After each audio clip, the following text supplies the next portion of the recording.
Today I'm going to share with you a simple concept that's going to completely change your understanding and the way you prepare for interviews. The reality is most people prepare incorrectly.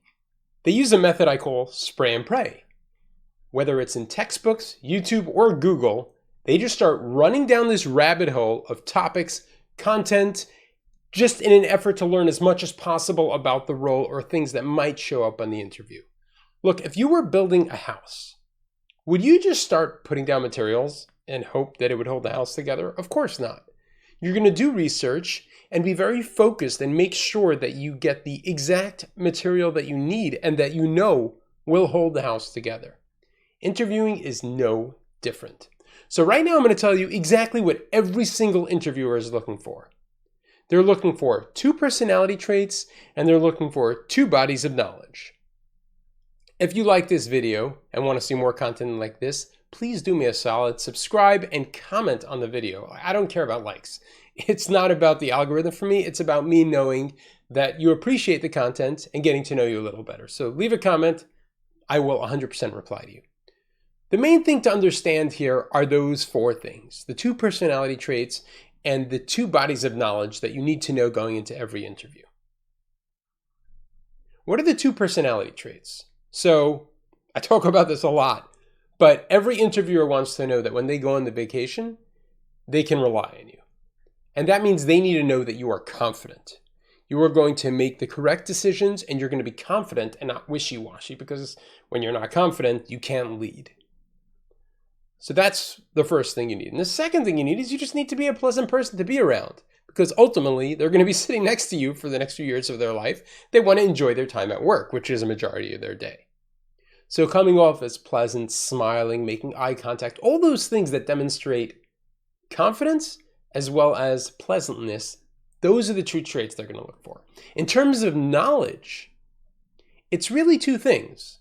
It's what you claim to know and what the job itself requires. What do you claim to know? Well, you claim to know what's on your resume.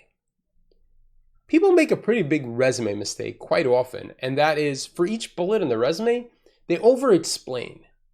Instead of just writing a short bullet, each bullet they'll have 3 lines long, which explains everything. And then if the interviewer starts reading it and says, hey, this is interesting, can you tell me something more about it? Well, no, because you put everything on the resume.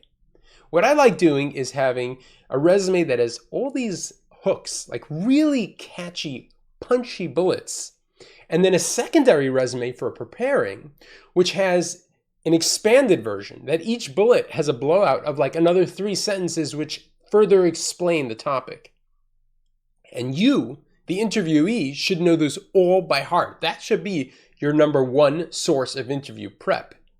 Making sure that you know all of that. So if an interviewer asks you about your resume, any bullet, you can sound not only really knowledgeable, but really excited and engaging about it. So that's the first thing. What you claim to know, you actually know. The second thing is the job requirement itself. So don't head over to Google or speak to friends, but think about the job itself. Let's say it's a job for investment banking associate. There are 2 things that you can do to prepare. The first one is look at the job requirement itself and make sure you know all those topics. That is very good. But something that's way more effective is actually looking up other investment banking associates at other firms. Don't do that firm. So if you're interviewing at Goldman Sachs, go to Morgan Stanley, go to JP Morgan, go to Citi, and try to reach out to investment banking associates and get a 15-minute call with them. And on that call, ask them, what are the technical skills that you use day to day? What's your job like?